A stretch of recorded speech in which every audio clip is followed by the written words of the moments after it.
Friends, आप सबका स्वागत है आपके अपने यूट्यूब चैनल फार्मा एमसीक्यू में। तो देखिए, आज की वीडियो में कुछ इंपॉर्टेंट एमसीक्यूज़ हम लोग डिस्कस करेंगे।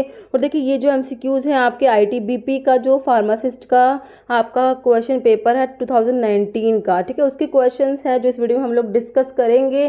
ठीक है, तो आपके जो भी अपकमिंग जो फार्मा कॉम्पिटिटिव एग्जाम्स होने वाले हैं अभी, तो ये एमसीक्यूज़ देखिए काफ़ी इंपॉर्टेंट है उनके लिए। ओके, तो कुछ क्वेश्चंस लिए हैं इस वीडियो में इसके क्वेश्चन पेपर के, जिनको हम इसमें एक्सप्लेनेशन के साथ डिस्कस करेंगे। ओके, तो स्टार्ट करते हैं। और स्टार्ट करने से पहले अगर आप लोग चैनल पे नए हैं, आप चैनल सब्सक्राइब नहीं किया है, चैनल को प्लीज़ सब्सक्राइब कीजिएगा, वीडियो को लाइक करना, शेयर करना, कमेंट करना, बेल आइकन को प्रेस करना, ताकि जो आने वाले वीडियोस होते हैं उनके नोटिफिकेशंस आप लोगों को मिल सके। ओके, तो देखिए क्वेश्चन है हमारा, डाईहाइड्रेट टेस्टोस्टेरोन इन प्रोस्टेट कार्सिनोमा।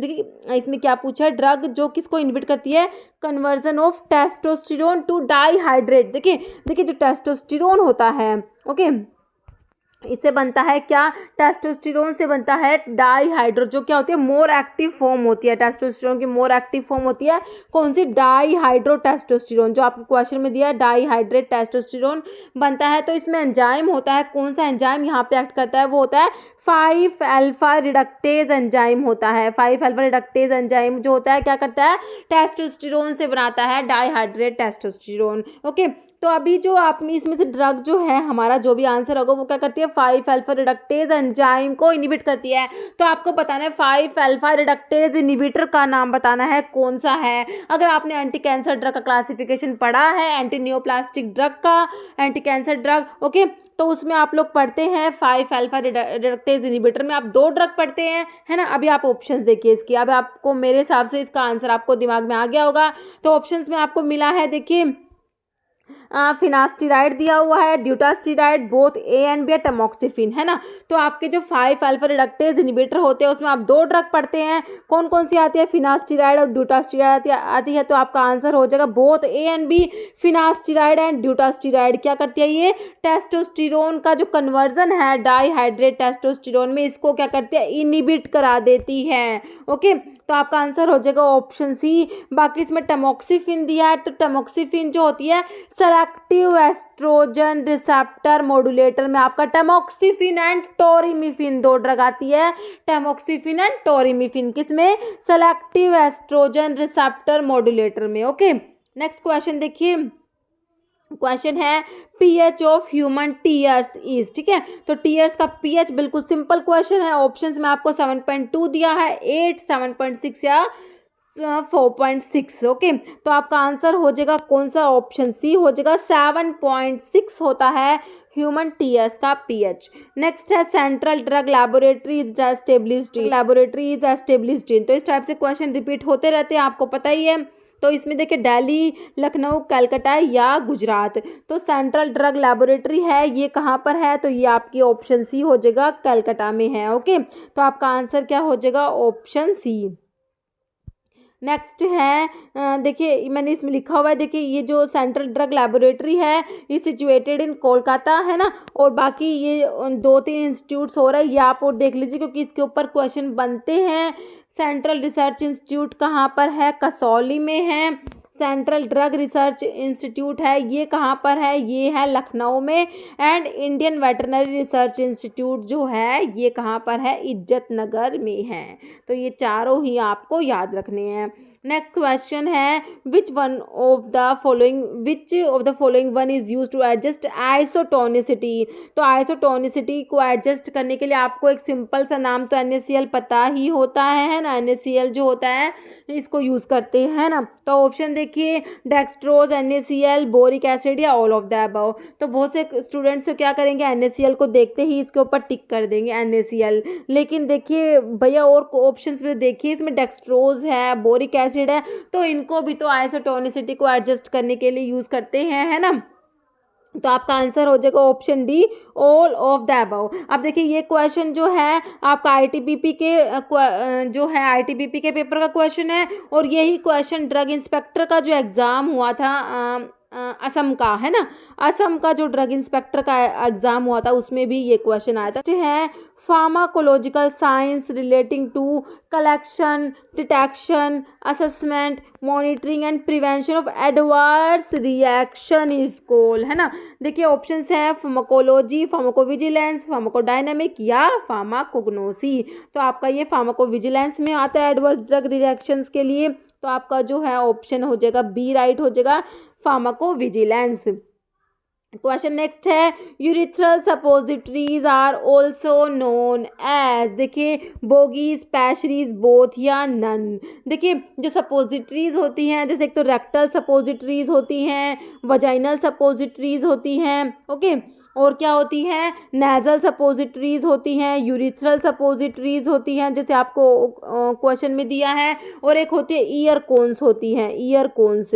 देखिए आपके जो है एक तो वजाइनल सपोजिटरीज को बोलते हैं, वजाइनल सपोजिटरीज को क्या बोलते हैं, पैशरीज बोलते हैं वजाइनल सपोजिटरीज को, और जो यूरिथ्रल सपोजिटरीज है इनको बोगीज बोलते हैं, और जो नेजल सपोजिटरीज होती है उनको भी नेजल बोगीज बोलते हैं, ठीक है। जो बोगीज वर्ड है वो यूरिथ्रल सपोजिटरीज के लिए यूज करेंगे, यूरिथ्रल सपोजिटरीज जो है यूरिथ्रल बोगीज हो जाएंगी, नेजल सपोजिटरीज को नेजल बोगीज बोलते हैं, ओके, और वजाइनल सपोजिटरीज को पैशरीज बोलते हैं, ये ध्यान रखना है। और पहले इसका आंसर आप लोग टिक कर लीजिए, जो यूरिथ्रल सपोजिटरीज है इसको बोगीज बोलते हैं, ऑप्शन ए आप इसका राइट कर लीजिए, है ना। और जो एक और टर्म और आती है, देखिए इंपॉर्टेंट है, मैं आपको बताना चाहूँगी, जो ईयर कोन्स है, ईयर कोन्स जो है ये जो होती हैं ईयर के लिए होती हैं, तो इनको ओरिनेरिया वर्ड यूज़ करते हैं, इसके लिए टर्म यूज़ करते हैं कौन सी, ओरिनेरिया, ओरिनेरिया।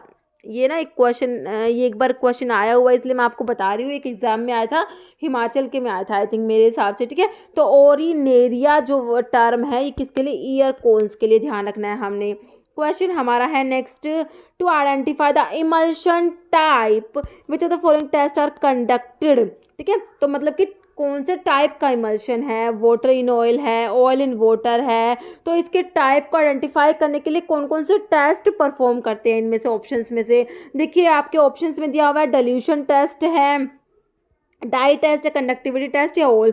देखिए तीनों ही टेस्ट हैं आपके, तो आपका आंसर हो जाएगा ऑप्शन डी ऑल, है ना।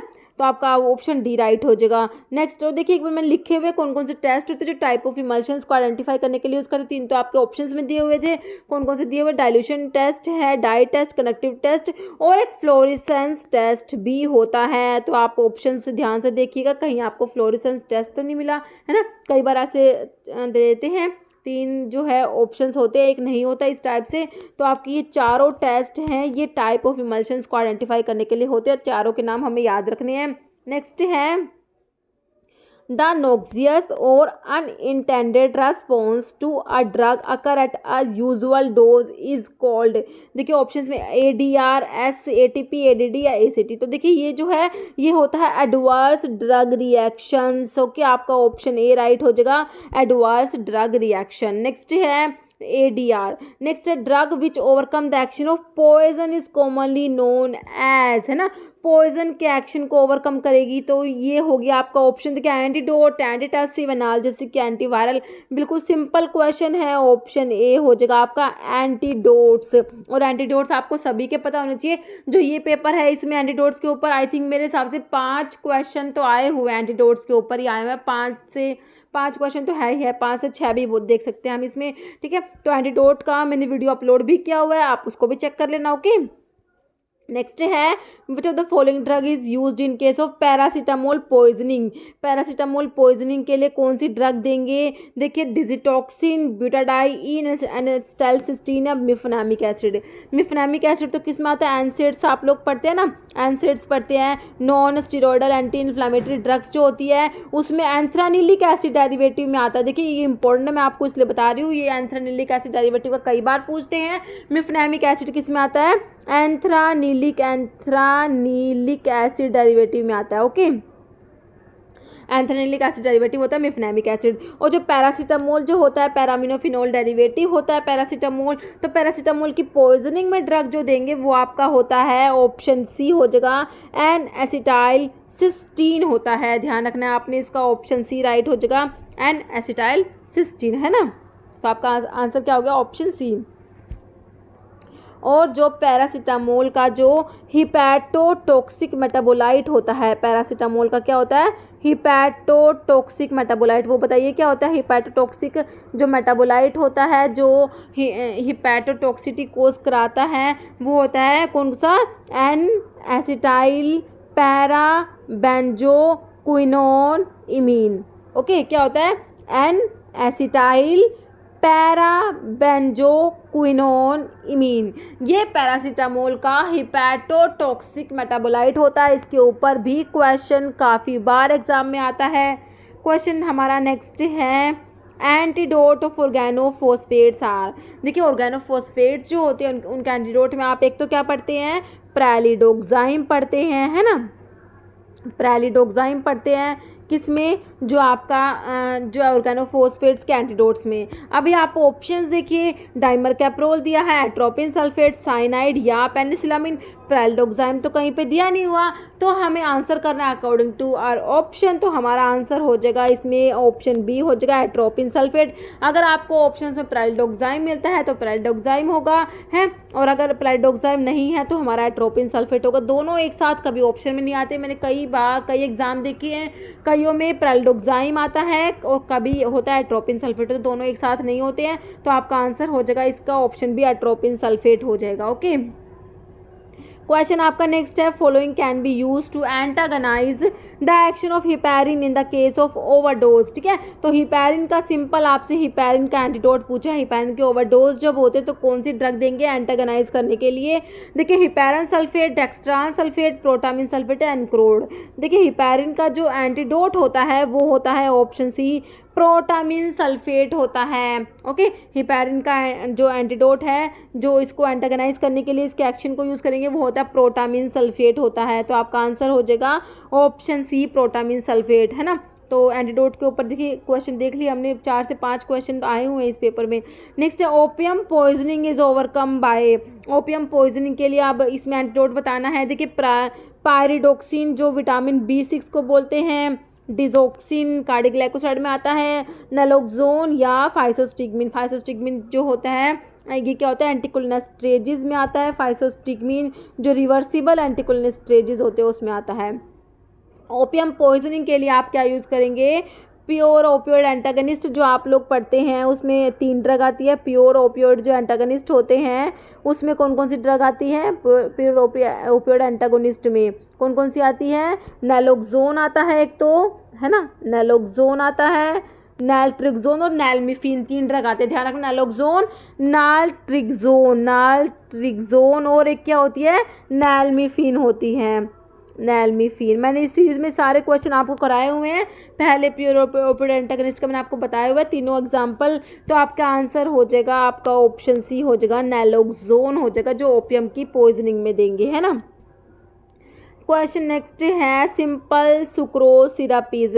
तो सिंपल सुक्रोज सिरप को देखिए ऑप्शंस में 90% वेट पर वॉल्यूम, देखिए ध्यान से देखने ऑप्शंस को, आपको वेट पर वॉल्यूम में आंसर पूछा हुआ आपसे। 80% वेट पर वॉल्यूम, 85% 95% वेट पर वॉल्यूम, है ना। तो हमसे वेट पर वॉल्यूम में पूछा हुआ है। अगर होता यहाँ पर वेट में तो होता है 66.7% वेट पर वेट होता है सिंपल सिरप सुक्रोज। ओके, और इसमें वेट पर वॉल्यूम में वजेनल सपोजिटरीज आर। तो वजेनल सपोजिटरीज को मैंने अभी आपको क्या बताया था, क्या बोलते हैं, पैशरीज बोलते हैं ना, पैशरीज बोलते हैं। तो इनकी शेप के ऊपर क्वेश्चन है, देखिए oviform shape, torpedo shape, pencil shape या नन। ठीक है, तो इसकी जो शेप है वो हो जाएगा आपका ऑप्शन जो है ए हो जाएगा, ओविफॉर्म शेप। ओके, नेक्स्ट है एवरेज पल्स प्रेशर इस। तो एवरेज पल्स प्रेशर कितना होता है, देखिए 40 mmHg, 50 mmHg, 120 या 10 mm ऑफ Hg, है ना। तो ये होता है आपका ऑप्शन ए हो जाएगा, 40 mmHg होता है एवरेज पल्स प्रेशर।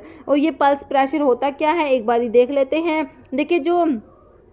देखिए ब्लड प्रेशर जो होता है, आप बीपी जैसे होता है 120/80 हम लोग देखते हैं ना, तो इसमें जो 120 और 80 के बीच का डिफरेंस है यही पल्स प्रेशर होता है। ओके, जो नॉर्मल आपका बीपी होता है उसको 120/80 हम लोग ऐसे लिखते हैं। ठीक है, देखिए BP readings are given in 2 numbers. Top number is the maximum pressure heart exert while beating. Okay, तो जो 120/80 आप लोग लिखते हैं तो इसमें जो ऊपर वाला होता है तो ये होता है सिस्टोलिक, इसके ऊपर भी क्वेश्चन आता है, ध्यान रखना है ना। इसको सिस्टोलिक जो है प्रेशर बोलते हैं, और जो नीचे वाला होता है इसको क्या बोलते हैं, डायस्टोलिक प्रेशर बोलते हैं। तो ये भी ध्यान रखना है हमें। Top number is the maximum pressure the heart exert while beating, इसको सिस्टोलिक प्रेशर बोलते हैं। और जो बॉटम नंबर होता है ये होता है amount of pressure in arteries between beats, तो इसको डायस्टोलिक प्रेशर बोलते हैं। तो सिस्टोलिक और डायस्टोलिक के बीच का डिफरेंस जो होता है उसी को पल्स प्रेशर बोलते हैं। अगर इनका डिफरेंस देखेंगे आप लोग 40 होता है, तो ये एवरेज पल्स प्रेशर आपका क्या होता है 40 mm ऑफ Hg होता है। ओके, देखिए top number systolic minus bottom number diastolic the pulse pressure, यही मैंने आपको बताया। For example if the resting blood pressure is 120/80 mm of Hg, pulse pressure is 40 which is considered as healthy pulse pressure. Okay, generally ये pulse pressure greater than 40 mm Hg is unhealthy. Okay, तो ये लिखा हुआ है इसमें। Next question है आपका which of the following one is use to grasp heavy tissue है। ये देखिए जो फोर्सेप्स जो होती है ना उसके ऊपर भी ना कई बार 1-2 क्वेश्चन ना देखने को मिल जाते हैं एग्जाम में। तो इसके ऊपर क्वेश्चन है हैवी टिश्यूज़ को ग्रैस्प करने के लिए कौन सा फोर्सेप यूज़ करेंगे। देखिए बैबको, कोचर, फोरेस्टर या डायसेक्टर। ठीक है, तो इसका ये हो जाएगा ऑप्शन बी कोचर। ठीक है, ऑप्शन बी आपका हो जाएगा। नेक्स्ट है the medication which can be obtained only by prescription are called. देखिए OTC drug, oral drug, legend drug या ऑल ऑफ दीज। ठीक है, तो ये जो मेडिकेशंस होती है जो प्रिस्क्रिप्शन से ऑब्टेन करते हैं तो आप उनको क्या बोलते हैं, प्रिस्क्रिप्शन ड्रग बोलते हैं ना उनको, तो है ना। तो आपका आंसर हो जाएगा, देखिए इसमें ये ऑप्शन सी है, लीजेंड ड्रग है ना, इन्हीं को क्या बोलते हैं, प्रिस्क्रिप्शन ड्रग बोलते हैं। तो आपका ऑप्शन सी राइट हो जाएगा। ओटीसी तो क्या होते हैं, ओवर द काउंटर ड्रग होती है। ओके, तो इसमें क्या लिखा हुआ है, देखिए लीजेंड ड्रग को क्या बोलते हैं, प्रिस्क्रिप्शन ड्रग बोलते हैं। इज अ ड्रग और medication that has been approved by US food and drug administration US FDA. They can only be distributed to patients with prescriptions from a licensed medical practitioner. Okay. Next है absorption of iron is increase in the presence of. तो iron का जो absorption है वो किसकी presence में increase होगा, vitamin A, vitamin B, vitamin ferritin या विटामिन B12। तो आपका ये आंसर इसका हो जाएगा हमारा ऑप्शन डी हो जाएगा। विटामिन जो है B12 जो होता है इसकी प्रेजेंस में आयरन का एब्जॉर्प्शन इंक्रीज हो जाता है। विटामिन B12 को साइनोकोबालामीन भी बोलते हैं, साइनोकोबालामीन। ओके, तो इसमें जो है कोबाल नाम से पता लग रहा है कि इसके अंदर कोबाल्ट प्रेजेंट होता है, कोरिन रिंग होती है। विटामिन B12 में कौन सी रिंग है, कोरिन रिंग होती है, सेंटर में कोबाल्ट प्रेजेंट होता है। ओके, क्वेश्चन आपका नेक्स्ट है which one of the following is sialoglycoprotein. देखिए ऑप्शंस में है हिपैरिन, एड्रेनलिन, इरिथ्रोपोइटिन या सीरोटोनिन। तो जो सियालोग्लाइकोप्रोटीन होता है वो आपका होता है ऑप्शन सी इरिथ्रोपोइटिन होता है। ओके, आपका ऑप्शन सी राइट हो जाएगा। नेक्स्ट है pharmacy council of India was first constituted in the year. तो PCI का कॉन्स्टिट्यूशन है वो फर्स्ट सबसे पहले हुआ था, देखिए 1948, 1949, 1947 या 1999। तो ये ऑप्शन बी हो जाएगा, 1949 में फर्स्ट PCI का कॉन्स्टिट्यूशन हुआ था। नेक्स्ट है PCI is reconstituted in every, options है 3 ईयर, 4 ईयर, 2 ईयर, 5 ईयर। बिल्कुल सिंपल क्वेश्चन है, ऑप्शन डी हो जाएगा आपका 5 ईयर्स। नेक्स्ट है केमिकली मॉर्फिन। तो मॉर्फिन क्या है, देखिए एमिनोग्लाइकोसाइड, टर्पिन, ग्लाइकोसाइड, ग्लूकोसाइड, एल्कलॉइड। देखिए मॉर्फिन किस में आता है, जो आप आइसोक्विनोलिन जो एल्कलॉइड्स पढ़ते हैं ना, आइसोक्विनोलिन एल्कलॉइड्स है ना, आइसोक्विनोलिन एल्कलॉइड्स जो आपके आते हैं उसमें आप पढ़ते हैं ओपियम। तो ओपियम में एक तो होते हैं फिनेंथ्रीन अल्कलॉइड होते हैं, फिनेंथ्रीन अल्कलॉइड, तो उसमें आपका मॉर्फिन, कोडीन, थीबेन आता है। तो आपका सिंपल ऑप्शंस में तो आपको अल्कलॉइड ही पूछा हुआ है, सिंपल मॉर्फिन क्या है, अल्कलॉइड में आएगा। तो आपका ऑप्शन डी राइट हो जाएगा। नेक्स्ट क्वेश्चन है which of the following is the antidote of morphine. तो मॉर्फिन का एंटीडोट के ऊपर क्वेश्चन है, अभी हमने ऐसा क्वेश्चन देखा था ना, कोडीन, पैथिडीन, डायस्टाइल मॉर्फिन, नलोक्सिन। तो ये ऑप्शन जो आपका डी हो जाएगा, नलोक्सिन हो जाएगा। नेक्स्ट है which of the following is not an opioid receptor. देखिए ओपियोइड रिसेप्टर जो होते हैं उसमें कौन सा नहीं है ये बताना है। देखिए माइक्रो, ये माइक्रो लिखा हुआ है, ये बीटा लिखा हुआ है, ये डेल्टा, जो ये डेल्टा होता है ना, डेल्टा लिखा हुआ है, कप्पा लिखा हुआ है। तो ओपियोइड के रिसेप्टर में आपका माइक्रो रिसेप्टर आता है, डेल्टा आता है, कप्पा आता है, लेकिन बीटा रिसेप्टर आप लोग कहीं नहीं पढ़ते ओपियोइड के रिसेप्टर्स में। तो आपका आंसर ऑप्शन बी हो जाएगा, बीटा नहीं होता, बाकी तीनों होते हैं। ओके, नेक्स्ट है Balfour with bladder blade is use to retract wound during. तो इस टाइप का भी एक क्वेश्चन आया हुआ है इसमें। देखिए deep abdominal, shallow incision, chest incision, superficial incision, ठीक है। तो ये कुछ रिट्रैक्टर होते हैं, ठीक है। तो ये आपका देखिए इसमें डीप एब्डोमिनल होगा आंसर, ठीक है। तो आपका आंसर हो जाएगा इसमें ऑप्शन ए हो जाएगा। ओके नेक्स्ट है देखिए ये होते हैं, देखिए सर्जिकल रिट्रैक्टर होते हैं, ये जो हेल्प करते हैं सर्जन्स एंड जो ऑपरेटिंग रूम प्रोफेशनल्स होते हैं टू होल्ड एंड इंसीजन और wound open during surgical procedure, ठीक है। तो उसमें सेल्फ रिटेनिंग रिट्रैक्टर जो होते हैं ना, उसमें आपका ये बालफोर वाला रिट्रैक्टर आता है। होल्ड देयर, जो सेल्फ रिटेनिंग में क्या होता है, hold their shape and position one set in place. तो इसमें आपका बालफोर एब्डोमिनल रिट्रैक्टर होता है, ये रिट्रैक्ट करता है wound as during a deep abdominal procedure, ठीक है। तो एक आधे क्वेश्चन इस टाइप से आ जाते हैं, बाकी कुछ नहीं है इसमें।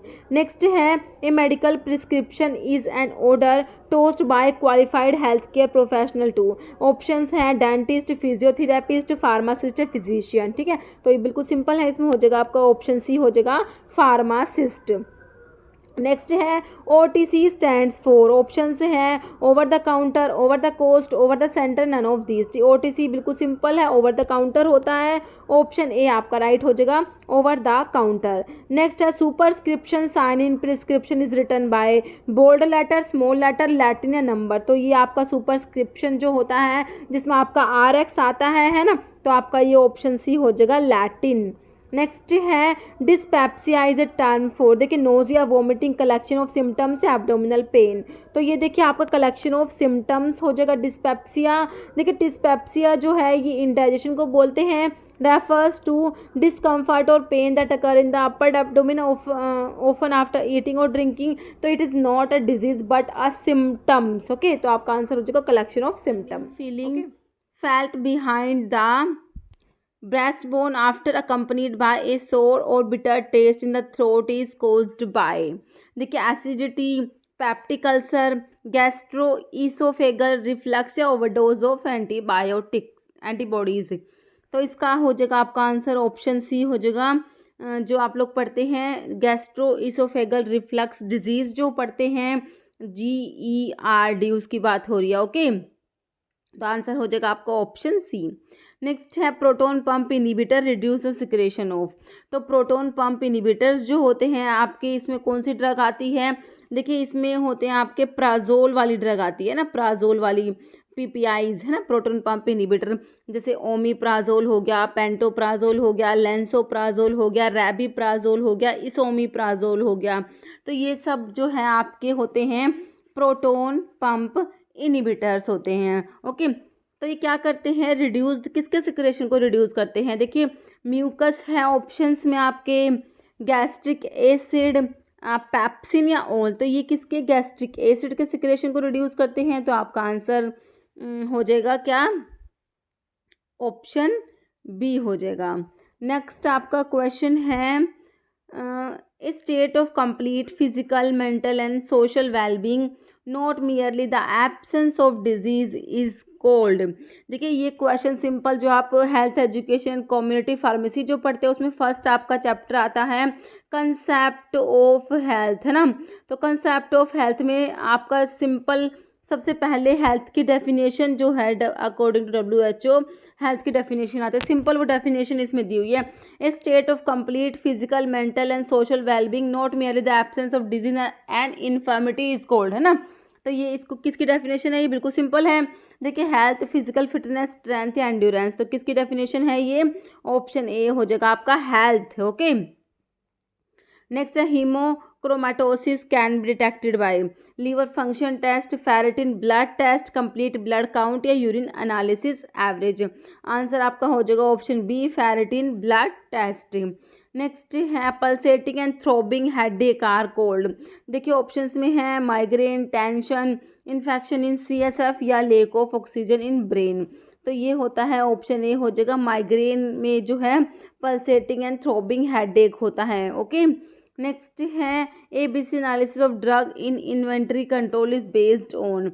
देखिए जो आप लोग इन्वेंट्री कंट्रोल के डिफरेंट टेक्निक्स पढ़ते हैं, ठीक है, जो उसमें देखिए आपका जो ABC एनालिसिस आता है ना, इन्वेंट्री कंट्रोल की जो आपकी टेक्निक्स है ABC एनालिसिस आता है, इसमें EOQ पढ़ते हैं, इकोनॉमिक ऑर्डर क्वांटिटी होता है, परपीचुअल इन्वेंट्री कंट्रोल, परपीचुअल इन्वेंट्री कंट्रोल इसमें आता है, इनपुट आउटपुट रेशियो एनालिसिस आता है, ठीक है, वेद एनालिसिस, ये सब इसमें आप पढ़ते हैं।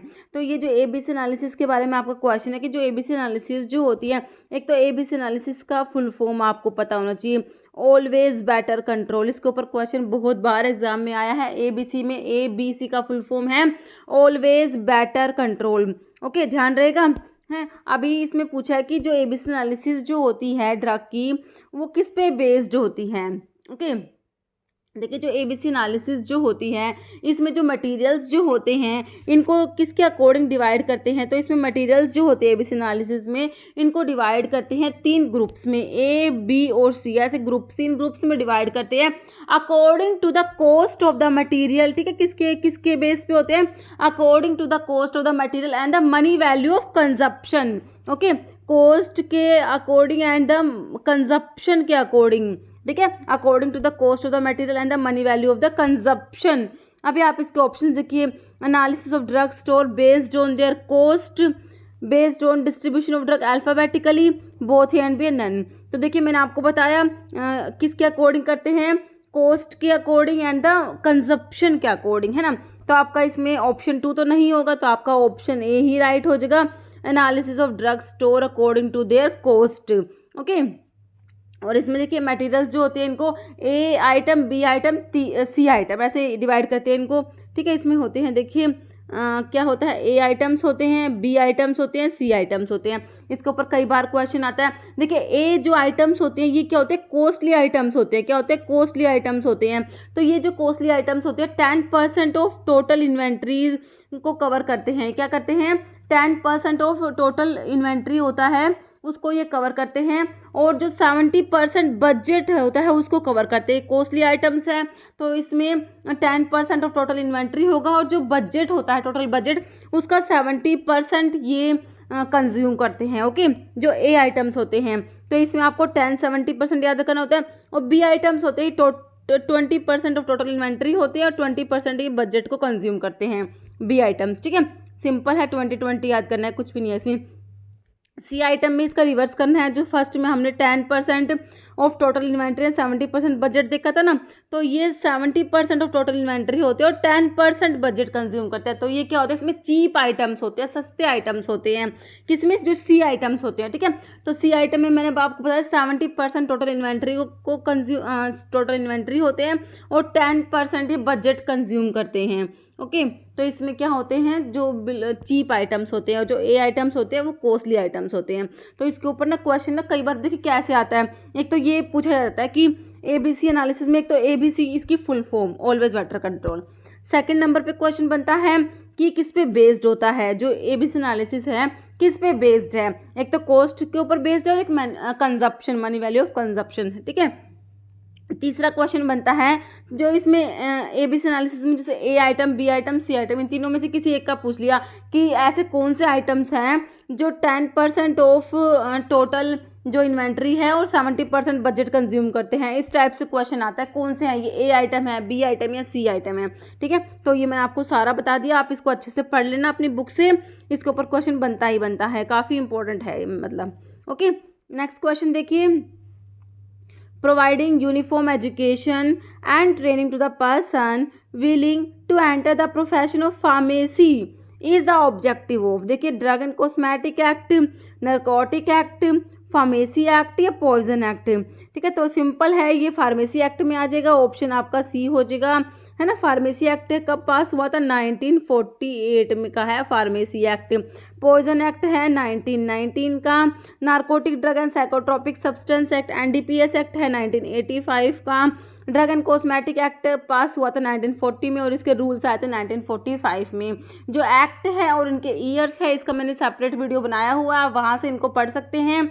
ओके, और इसके ऊपर क्वेश्चन तो आपको पता ही है, एग्जाम में क्वेश्चन बन ही जाता है। नेक्स्ट है drug and cosmetic act 1940 include, देखिए ऑप्शंस है, to prevent substandard in drug, to regulate Ayurveda, Siddha and Unani drug, regulate the import, manufacture, distribution and sale of drug and cosmetic, या ऑल।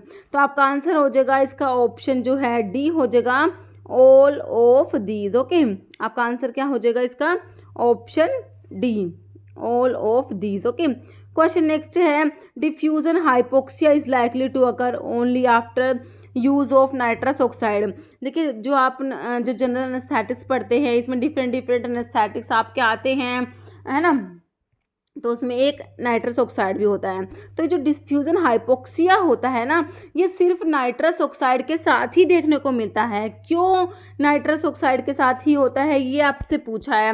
देखिए, it is a respiratory depressant, has low blood solubility and use in higher concentration, it is a very potent anaesthetic या interfere with diffusion of oxygen into the tissue. तो देखिए answer आपका हो जाएगा इसका option B हो जाएगा कि इसकी जो देखिए ये जो नाइट्रस ऑक्साइड जो होता है इसको 70 to 80% कंसनट्रेशन में इसको देते हैं। तो इसकी जो कंसनट्रेशन है वो तो बहुत ज़्यादा होती है और उसकी ब्लड में सोल्युबिलिटी बहुत कम होती है, तो इस वजह से ही डिफ्यूजन हाइपोक्सिया हो जाता है। ठीक है, तो आपका आंसर ऑप्शन बी बिल्कुल राइट हो जाएगा। बाकी जो एनेस्थेटिक्स होते हैं वो डिफ्यूजन हाइपोक्सिया कोज नहीं करते क्योंकि उनको बहुत ही कम कंसंट्रेशन में 1 से 3-4% कंसंट्रेशन में एडमिनिस्टर कर दिया, मतलब बहुत कम कंसंट्रेशन उनकी रहती है। लेकिन जो नाइट्रस ऑक्साइड होता है इसकी बहुत ही ज़्यादा कंसंट्रेशन की वजह से और ब्लड में सोल्युबिलिटी कम होने की वजह से डिफ्यूजन हाइपोक्सिया कोज कराता है ये। ओके, क्वेश्चन आपका नेक्स्ट है, more likely to affect the cytochrome P450 drug metabolising system. Okay, तो इनमें से कौन सा जो ड्रग है जो साइटोक्रोम P450 जो एंजाइम है उसको अफेक्ट करता है। देखिए आपको ऑप्शंस में रेंटेडीन दिया है, फेमोटिडीन, सिमेटिडीन, डॉक्साटिडीन, सारे के सारे H2 ब्लॉकर्स आपको दिए हुए। टिडीन वाली ड्रग क्या होती है? टिडीन वाली ड्रग ये H2 रिसेप्टर एंटागनिस्ट होते हैं, H2 ब्लॉकर्स होते हैं जिनके जो टिडीन वाली से रेंटेडीन, फेमोटिडीन, सिमेटिडीन, निजाटिडीन होती है, रोक्साटिडीन होती है। ओके, तो इनमें से जो इंटरेक्शन होती है साइटोक्रोम P450 के साथ वो होती है किसकी होती है? वो होती है हमारी सिमेटिडीन की। ओके, ऑप्शन सी राइट हो जाएगा, सिमेटिडीन। देखिए सिमेटिडीन जो होती है ये क्या होती है? एंजाइम इनहिबिटर होती है। जो साइटोक्रोम P450 आइसो एंजाइम्स होते हैं इनको बहुत सारे साइटोक्रोम P450 आइसो एंजाइम्स को ये इनहिबिट करा देती है, जिससे एंजाइम इनहिबिशन कोज करा देती है, जिससे क्या होता है कुछ ड्रग्स होती है उनका मेटाबॉलिज्म नहीं हो पाता और उनको जो ड्रग्स ये जो है मेटाबॉलिज्म नहीं होगा ड्रग्स का तो क्या होगा, उनको टॉक्सिसिटी कोज कराएंगी, वो एक्यूमुलेट होना शुरू हो जाएंगी जिससे ड्रग की टॉक्सिसिटी हो जाती है। तो कौन कौन सी ड्रग होती है जिसका मेटाबॉलिज्म ये इनहिबिट करा देती है? कई बार इंटरेक्शन के ऊपर क्वेश्चन आ जाता है तो ऐसे पूछ लेते हैं। ठीक है, तो जैसे थियोफाइलिन हो गया, ओके, और एक वॉरफेरिन हो गया। एंटी एपिलेप्टिक ड्रग में जैसे फेनिटोइन होता है, कार्बामाजिपिन होता है, फिनोबार्बिटोन होता है, सल्फोनाइल यूरियाज होते हैं। ओके, मेट्रोनिडाजोल भी आता है इसमें। ठीक है, इन सब ड्रग्स के क्या करती है इसका मेटाबॉलिज्म को इनहिबिट करा देगी, जिससे इन ड्रग्स की टॉक्सिसिटी हो जाएगी। अगर सिमेटिडीन को इनके साथ में देंगे तो क्या हो जाता है, इन ड्रग्स की टॉक्सिसिटी हो जाती है। ये आपको सारा याद रखना है क्योंकि कई बार क्वेश्चन ऐसा आ जाता है कि सिमेटिडीन को अगर साथ में दिया सल्फोनाइल यूरियाज के साथ तो किस टाइप की इंटरेक्शन होगी। ठीक है, तो सिमेटिडीन क्या करती है इसके मेटाबॉलिज्म को इनहिबिट करा देती है, तो ये हमें ध्यान रखना है। ओके, और इसका सिमेटिडीन का एक एडवर्स इफेक्ट होता है, जाइनेकोमास्टिया कोज कराती है, ये भी इंपॉर्टेंट है, जाइनेकोमास्टिया कोज करा देती है सिमेटिडीन। ओके, नेक्स्ट क्वेश्चन है, drug use in eradication of Helicobacter pylori infection is.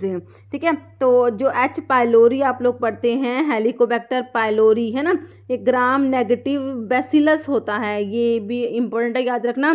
जो हेलिकोबैक्टर पाइलोरी जो है ये क्या होता है? ग्राम नेगेटिव बैसिलस, मतलब रोड शेप बैक्टीरिया होता है, ग्राम नेगेटिव होता है। ओके, तो इसके लिए इसके इरेडिकेशन के लिए कौन सी ड्रग यूज़ करेंगे? देखिए जो H पाइलोरी होता है इसके अगेंस्ट जो ड्रग काम करती है उसमें आपका देखिए आता है जैसे क्लैरिथ्रोमाइसिन होता है, टेट्रासाइक्लिन होता है, अमोक्सिसिलिन होता है ना, और मेट्रोनिडाजोल, ट्रिनिडाजोल होते हैं और PPIs होते हैं। ओके, तो ऑप्शंस में देखिए आपको मेट्रोनिडाजोल दिया है, क्लैरिथ्रोमाइसिन, एमोक्सिलिन या ओल, तो आपका आंसर क्या हो जाएगा? ऑप्शन डी हो जाएगा, all of the above. Okay, तो सारी ही ड्रग्स यूज़ करते हैं, तो आपका आंसर हो गया option D. Next, ondansetron probably mediate its anti emetic effect by interfering with this receptor system. देखिए ऑन्डेंसिट्रोन जो होता है 5-HT3 रिसेप्टर एंटागनिस्ट होता है ना। ऑन्डेंसिट्रोन जो एंटी एमिटिक ड्रग आप लोग पढ़ते हैं उसमें ऑन्डेंसिट्रोन पढ़ते हैं, 5-HT3 रिसेप्टर एंटागनिस्ट होता है ये ऑन्डेंसिट्रोन। ठीक है, तो कौन से रिसेप्टर से को ये इंटरफेयर कर रहा है? 5-HT मतलब कि 5-हाइड्रोक्सी ट्रिप्टामिन मतलब कि सीरोटोनिन, है ना। तो देखिए ऑप्शंस में मस्करेनिक होगा क्या? नहीं होगा, निकोटिनिक भी नहीं होगा, गाबा भी नहीं होगा, तो बचा क्या आंसर आपका ऑप्शन डी सीरोटानर्जिक। सीरोटोनिन रिसेप्टर जो होते हैं ना उससे ये इंटरफेयर करता है, मतलब कि ये सीरोटोनिन रिसेप्टर क्या एंटागनिस्ट है। नेक्स्ट क्वेश्चन है, a mosquito medical device is used for cutting, stretching, clamping, tag, suture. तो इसका इसमें दिया हुआ है ऑप्शन सी क्लैंपिंग। नेक्स्ट है DTAB and DEC committee control Ayurvedic drug, Unani drug, allopathic है, कॉस्मेटिक ड्रग है, कॉस्मेटिक्स। तो इसका हो जाएगा option C allopathic and cosmetic drug. Next है prostaglandins and leukotrienes both are the derivative of. देखिए प्रोस्टाग्लैंडिन्स होते हैं, ल्यूकोट्राइन्स होते हैं, थ्रोम्बोक्सेन्स होते हैं, ये सारे के सारे किसके डेरिवेटिव होते हैं? अरेकिडोनिक एसिड के डेरिवेटिव होते हैं। ओके, ऑप्शंस में है एर्गोटामिन, 5-HT ट्रिप्टामिन मतलब कि 5-हाइड्रोक्सी ट्रिप्टामिन जो सीरोटोनिन होता है, एराकिडोनिक ग्लाइकोपेप्टाइड। तो आपका सिंपल आंसर हो जाएगा option C arachidonic acid derivative होते हैं। नेक्स्ट है मोंटील्यूकास्टिजेम। देखिए मोंटील्यूकास्ट होता है और एक होता है जाफिर ल्यूकास्ट होता है, मोंटील्यूकास्ट और जाफिर ल्यूकास्ट। ठीक है, तो ये क्या होते हैं? देखिए ऑप्शन देखिए serotonin antagonist, histamine antagonist, prostaglandin antagonist, leukotriene antagonist. तो ये होते हैं आपके ल्यूकोटाइन रिसेप्टर एंटागनिस्ट होते हैं, मोंटील्यूकास्ट और जाफिर ल्यूकास्ट। क्या है ये? ल्यूकोट्राइन एंटागनिस्ट होता है, ल्यूकोट्राइन रिसेप्टर एंटागनिस्ट होती हैं दोनों ड्रग। नाम याद करना है, काफ़ी इंपॉर्टेंट क्वेश्चन है। मोंटील्यूकास्ट एंड जाफिर ल्यूकास्ट 2 ड्रग आती है इसमें। ओके, नेक्स्ट है which anti histaminic has anti serotonin effect. मतलब कौन सी एंटी हिस्टामिनिक ड्रग है जो एंटी सीरोटोनिन इफेक्ट भी रखती है, मतलब कि 5-HT रिसेप्टर को भी एंटागनाइज करती है। ओके, तो देखिए सिट्रिजिन, सिप्रोहेप्टाडिन, फिक्सोफिनाइडिन, प्रोमिथाजिन। तो ये ड्रग जो होती है वो कौन सी होती है आपकी? सिप्रोहेप्टाडिन हो जाएगी। आंसर हो जाएगा ऑप्शन बी। काफ़ी इंपॉर्टेंट क्वेश्चन है। ओके, नेक्स्ट है चरस is the separated resin of the plant, opium Poppy, cannabis sativa, Atropa belladonna या अकेशिया। तो चरस जो है ये क्या है? सेपरेटेड रेजिन होता है। कौन से प्लांट का होता है ये? ऑप्शन बी कैनबिस सटाइवा का। नेक्स्ट है narcotic commissioner is appointed by the state government, central government, pharmacy council of India, all. तो नारकोटिक कमिश्नर को अपॉइंट करती है कौन? ऑप्शन बी स्टेट ना, ऑप्शन बी में क्या दिया? ऑप्शन बी में तो सेंट्रल गवर्नमेंट दिया हुआ है ना, तो सेंट्रल गवर्नमेंट आपका आंसर हो जाएगा। नेक्स्ट है to provide the uniformity in the rules and rate of excise leviable on such preparations throughout the country is the objective of. देखिए medical and toiletry preparations act 1955, poison act both an B and none.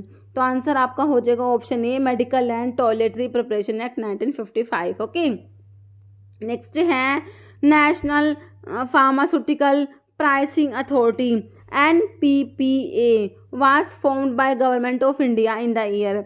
Next option है 1992, 1997, 1996, 1991। तो answer हो जाएगा हमारा option B हो जाएगा 1997। Okay, 1997। Next question है which of the following drug come under the category of GABA derivative. GABA derivative में कौन सा आता है? मिफ्नासिन, डायजिपाम, बैक्लोफन, टिजानिडीन। ओके, तो इनमें से गाबा डेरिवेटिव जो है वो आपका ऑप्शन सी हो जाएगा बैक्लोफन। क्या हो जाएगा? बैक्लोफन हो जाएगा। बैक्लोफन क्या है? ये गाबा डेरिवेटिव होता है। ठीक है, बैक्लोफन जो होता है गाबा बी रिसेप्टर एगोनिस्ट होता है, selective GABA B receptor agonist में आपका बैक्लोफन आता है। ओके, नेक्स्ट क्वेश्चन है आपका जिसका आंसर आपको कमेंट बॉक्स में देना है। आपका क्वेश्चन है OTC stands for over the counter, over the cost, over the centre या नन ऑफ दीज। देखिए कितना सिंपल क्वेश्चन है, हमें आता भी है, बट कई बार क्या होता है एग्जाम में ना जल्दबाजी में हमें लगता है कितना सिंपल क्वेश्चन है, कितना ईजी है, और इस टाइप के सिंपल क्वेश्चन भी हम एग्जाम में गलत कर देते हैं। ठीक है, तो थोड़ा सा ना ध्यान से क्वेश्चंस को करना पड़ता है। ओके, इसका आंसर आपको कमेंट बॉक्स में देना है। इस वीडियो में इतना ही। आपको वीडियो अच्छी लगे तो लाइक करना, शेयर करना, और चैनल पर नए हैं तो मेरा आप लोगों से रिक्वेस्ट है कि चैनल को प्लीज़ सब्सक्राइब जरूर करना। Okay, thank you.